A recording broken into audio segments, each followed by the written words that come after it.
Subject code ME 308 में bearings topic में सब टॉपिक है 8.3, उसमें है types and uses of rolling contact bearing.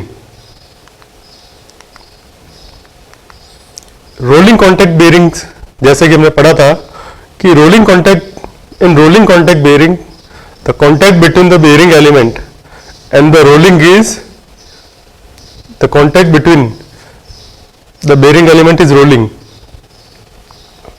in state of sliding, और दो शाफ्ट जो होती है वो किस पर सपोर्टेड होती है, रोलर्स या बॉल्स पर।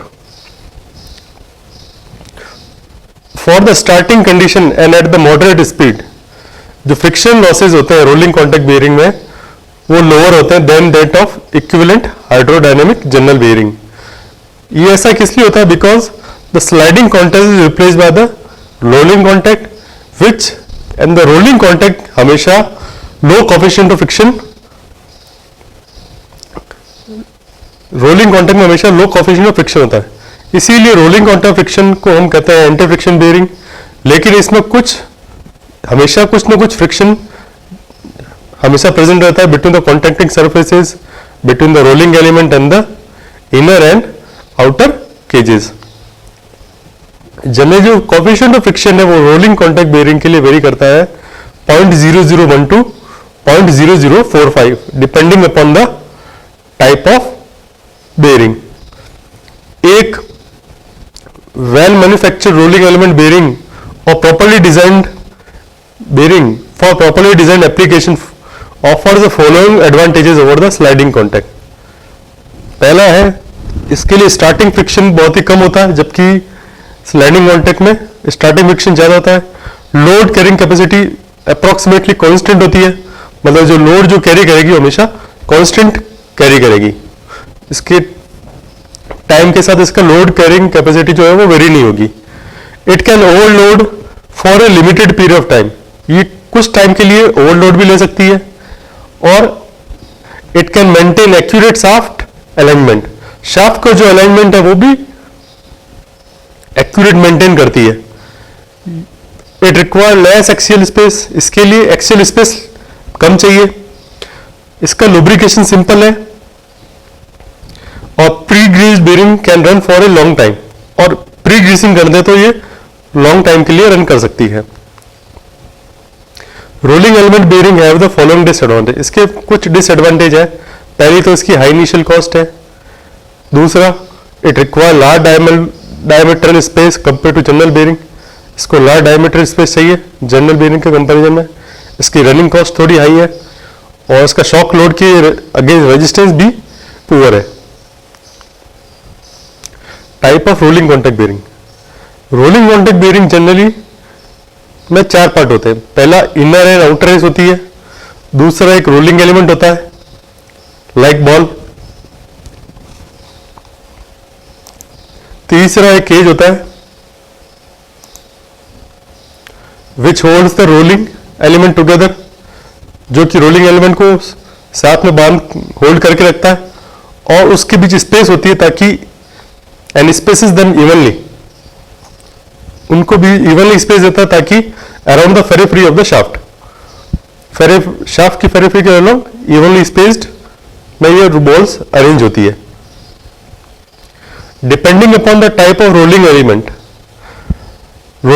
के टाइप के according the bearings are classified as ball bearing, cylindrical roller bearing, taper roller bearing and needle bearing. ये रोलिंग एलिमेंट है, रोलिंग एलिमेंट बॉल शेप में भी हो सकता है, सिलेंड्रिकल शेप में भी हो सकता है, टैपर रोलर में भी हो सकता है और नीडल फॉर्म में भी हो सकता है, एक सुई के फॉर्म में भी हो सकता है। Again the depending upon the direction of load the bearings are also classified as radial bearing and thrust bearing. अगर लोड के अकॉर्डिंग टू लोड बेरिंग्स को हम डिस्क्राइब कर सकते हैं, क्लासिफाई कर सकते हैं रेडियल और थ्रस्ट बेरिंग में भी। लेकिन there is however no clear distinction between these group, लेकिन इनके बीच कोई क्लियर डिस्टिंक्शन नहीं है कि what is radial bearing and what is the thrust bearing. Certain type of radial bearing can also take thrust load, while some thrust bearing are also capable of taking radial loads. but basic in design we study two type of rolling contact bearing, ball bearing and the roller bearing. First one is the ball bearing. जो ball bearing है, ball bearing generally used to take up radial and thrust load. ये generally ये ball bearing है, इसमें जो bearing की जो shape है वो बॉल शेप में है, स्फेरिकल शेप में. इसके चार पार्ट होते हैं. First outer race, this is the outer race. Second the inner race, this is the ball. And retaining case और सेपरेटर, ये रिटेनिंग केस है और ये आउटर रेस और इनर रेस को सेपरेट करता है. The diameter along the outer race is called outer diameter,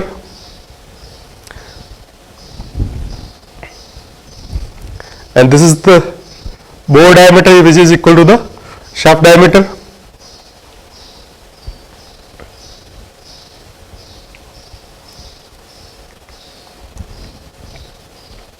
In the ball bearing में the outer race and inner race are held concentric with each other. outer race और inner race आपस में एक दूसरे के concentric होते हैं.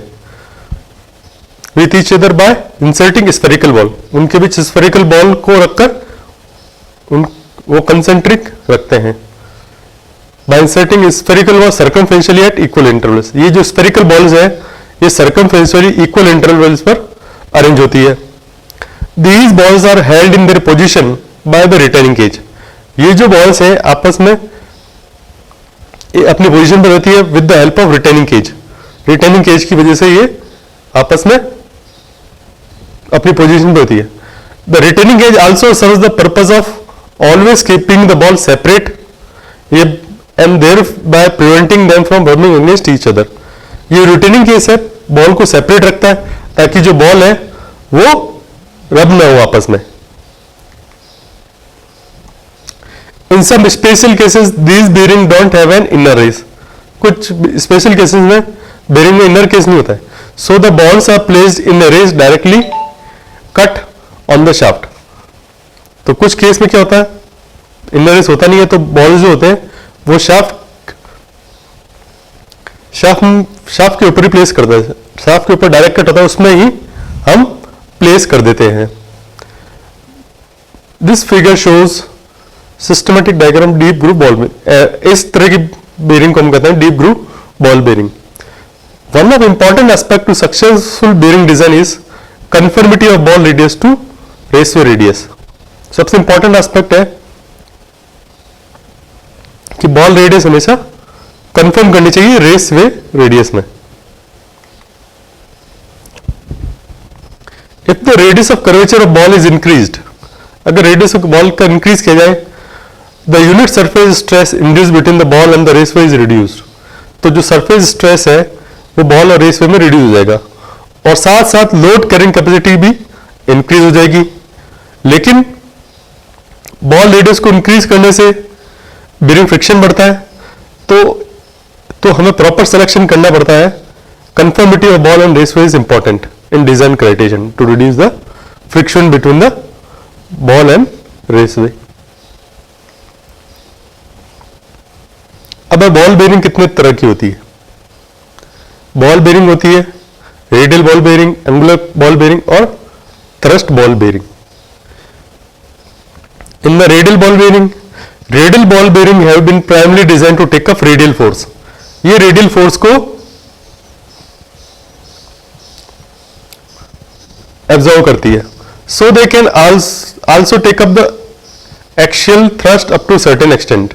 कोई एक्शियल थ्रस्ट को भी एक सर्टेन लिमिट तक, सर्टेन एक्सटेंट तक ये ले सकती है. Various type of ball bearings are single row deep groove ball bearing, filling mesh ball bearing, angular contact, double row and the self aligning ball bearing.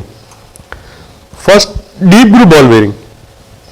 Deep groove ball bearing वो bearing होती है इसमें it has deep continuous raceway. Deep continuous raceway होता है all over the circumference, पूरी circumference के ऊपर.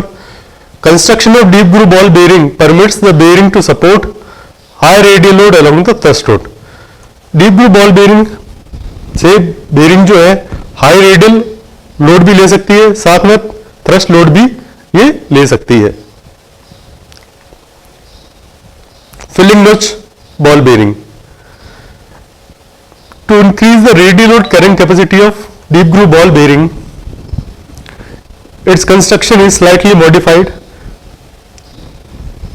and a filling notch or loading groove as shown in figure is created. ये जो फिलिंग नॉच है, through this filling notch additional ball भी inserted कर सकते हैं, जो कि हमारी रेडियल लोड कैपेसिटी को इंक्रीज करती है। इस फिलिंग नॉच में कुछ एडिशनल बॉल भी इंसर्ट कर सकते हैं ताकि हमारी रेडियल लोड कैपेसिटी बढ़ जाए। The thrust load and the thrust load carrying capacity of bearing is reduce, तो थ्रस्ट लोड कैरिंग कैपेसिटी इसकी कम हो जाएगी। अब counter bore type ball bearing, this bearing is similar to deep groove ball bearing, ये deep groove ball bearing से similar होती है। Except that the outer ring has one shoulder, ये जो आउटर रिंग है यहां पर एक वन शोल्डर होता है, विच मेक्स इट सेपरेबल, जो कि इसको सेपरेट कर सकते हैं। इस फीचर के कारण bearing permits the inner race and outer race to be mounted separately, इसके कारण बेरिंग के इनर रेस और आउटर रेस को सेपरेटली माउंट कर सकते हैं। This bearing can support one direction thrust in addition to radial load, ये केवल एक डायरेक्शन में थ्रस्ट को ले सकती है in addition to the radial load. Self aligning ball bearing, self aligning ball bearing वहां यूज होती है जहां पर शाफ्ट और बेरिंग के बीच में मिस अलाइनमेंट होता है, जहां शाफ्ट और बेरिंग एक्सेस में थोड़ा मिस अलाइनमेंट होता है। ये जो बॉल बेरिंग है दो टाइप में अवेलेबल होती है, self aligning internal and the self aligning external.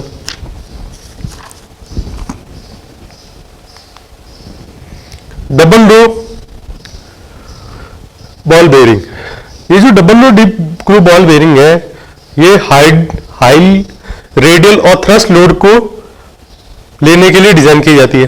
The line of contact for this type of bearing converges outside the bearing envelope, ये जो लाइन ऑफ कॉन्टैक्ट है दिस बेरिंग का ये आउटसाइड बेरिंग एनवेलप के बाहर होता है, जिसके कारण से बेरिंग की रिजिडिटी भी बढ़ जाती है। अब angular contact bearing, in the angular contact bearing is use to take high axial thrust load, ये एंगुलर कॉन्टैक्ट बेरिंग जो है वो एक्शियल थ्रस्ट लोड को लेने के लिए डिजाइन होते हैं। हाई एक्शियल थ्रस्ट लोड जहां होता है वहां पर एंगुलर कॉन्टैक्ट बेरिंग हम लेते हैं। This type of bearing is available in two types, one is one directional, second one is a two directional. A one directional angular contact bearing as a single row of ball, इसमें single row of balls होती है। अब the relative load carrying capacity of the bearing, अभी हमने पढ़ा था कि जैसे single load deep groove ball bearing है उसकी ये रेडियल लोड कैपेसिटी है। अगर रेडियल लोड लेता है तो थ्रस्ट लोड रेडियल का 70% लेगा ये, मतलब ये दोनों डायरेक्शन में, और उसकी डायरेक्शन होती है टू डायमेंशनल लोड को ले सकता है। Filling notch bearing, filling notch bearing जो है वो रेडियल लोड ले सकती है 1.2 से 1.4 टाइप ऑफ रेडियल, आधा ही इतना लेती है, और thrust 0.25 of radial load. Angular contact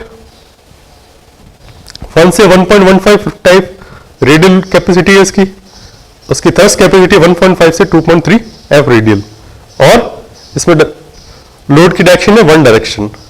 deep groove ball bearing 1.5 F radial और थ्रस्ट भी 1.5 टाइम लेती है 2D में। सेल्फ अलाइनिंग बॉल बेरिंग है 0.7 F radial capacity. Self aligning ball bearing generally होती है हाईली एक्सियल थ्रस्ट के लिए, और इसकी थ्रस्ट कैपेसिटी 0.25 एफ रेडियल। ये relative load capacity of the bearing है। Thank you.